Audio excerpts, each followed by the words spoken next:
President Bola Tinubu will arrive on March 17, 2026 to begin a historic state visit to the UK, expected to showcase to the world the special bond between Nigeria and the United Kingdom. While pomp, formality, pageantry, and diplomatic courtesy will be prominent, it remains to be seen if the visit can address the pressing needs of the two countries. Bola Tinubu is Nigeria's fifth leader to be honored by the British Crown and first to be hosted at the prestigious Windsor Castle. President Tinubu is not slowing down on reform. He has just approved a presidential petroleum reform and value optimization task force to design and sequence the next phase of structural reforms in Nigeria's petroleum sector. Mr. Tajuddin Adeola, co-founder of Guarantee Trust Bank and founder and chairman of the Faith Foundation, is the task force's chairman. In February, Nigeria's yearly inflation rate fell slightly, providing a brief relief before fuel prices and transportation costs are expected to go up due to the Iran war after Dangote refinery recently announced a series of price jumps. The February inflation rate dropped to 15.06% from 15.10% in January. Month on month, it rose to 2.01%. That was in February, up from minus 2.88% in January. Food inflation for February was, however, higher, 12.12% year on year, up from 8.89% in January. Core inflation registered 15.88% year on year and 0.89% month on month in February, compared to 17.72% year on year and minus 1.69% month on month in the previous month. So a bit of stickiness already evident ahead of getting the impact of the ongoing war on the price trajectory.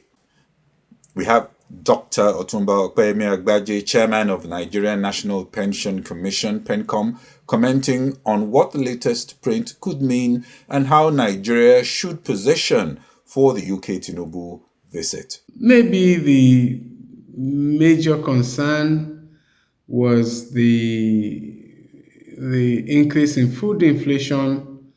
Went from 8.89 in January to 12.12 in February, and then month on month inflation also appeared to increase from minus 2.88 to plus 2.0. That's not alarming. So the major evidence of inflation stickiness would be perhaps the fact that food inflation is back up. That may be due to seasonal factors. May also have something to do with logistics, food logistics, and all of that. But for inflation, obviously, the main concern is the global dynamics, the energy price dynamics with the war between the US and Israel on one hand and Iran. The impact on energy prices has been immediate. The risks remain with all the tensions over the Strait of Hormuz and all of that. So we have to watch that carefully. It might mean that, of course, the Central Bank and the Monetary Policy Committee would have to reappraise their zeal around monetary easing. Unfortunately, that may mean a bit of a caution and a pause to that. Domestically, policy has to take account of the risks to oil prices, the risks to our growth, the risks to our success with inflation, and on the governance side, what can we do to manage down the possible inflationary spike and the deterioration in the quality of living of our people. That might present us with several options. Nobody wants to talk about subsidies again. I hope we don't go in that direction.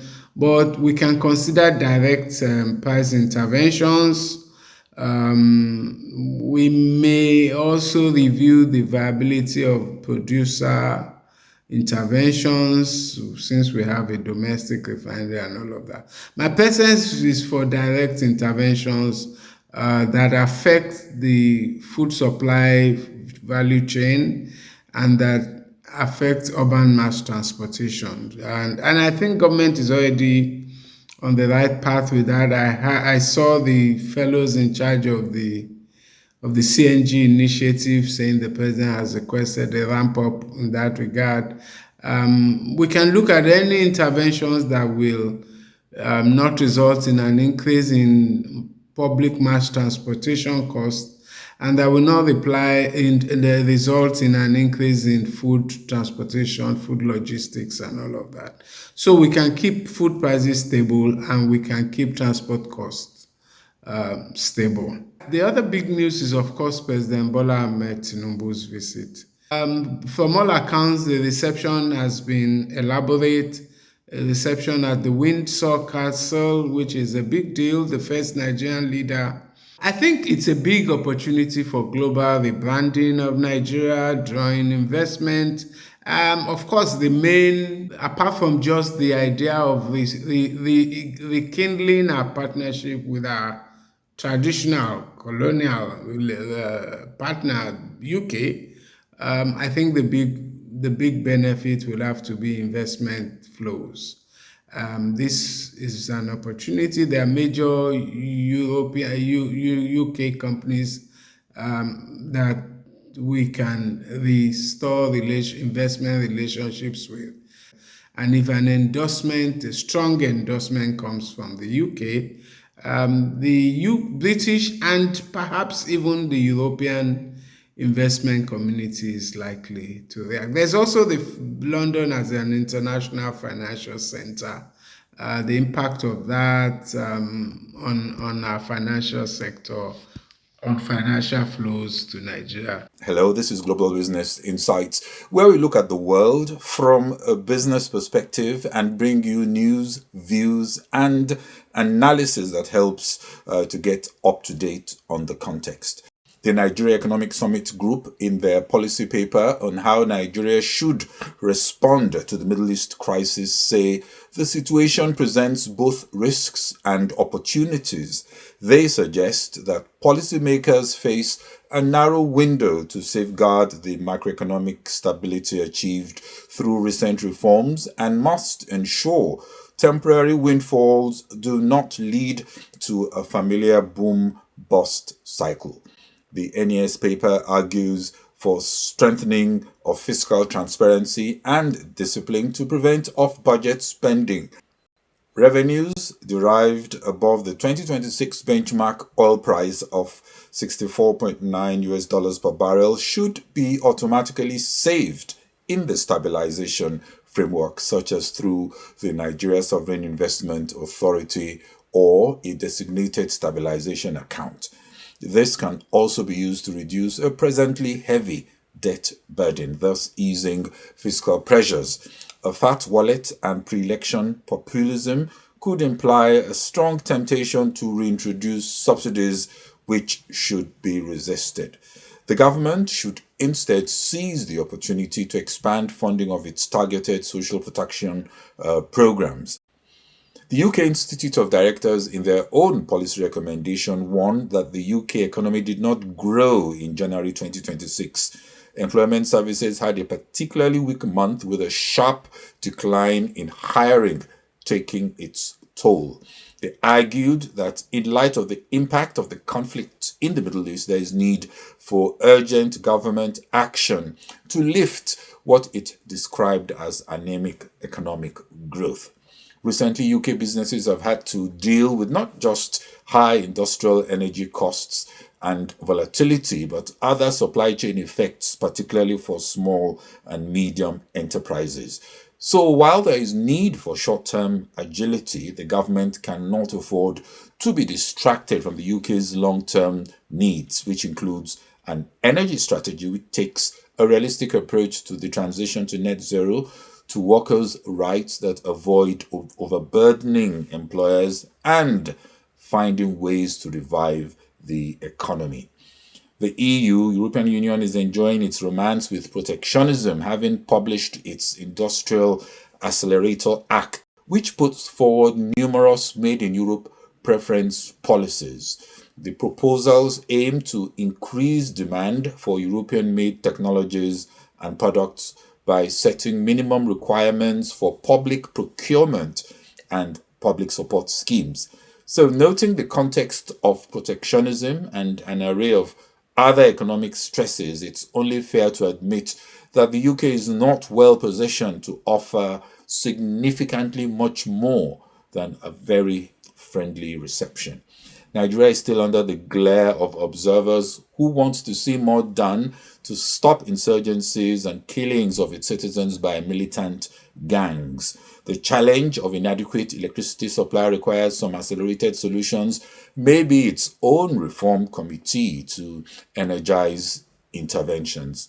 The one big help Nigeria needs is with energy infrastructure, while the UK needs a more fundamental policy rethink to come out of a near comatose economy.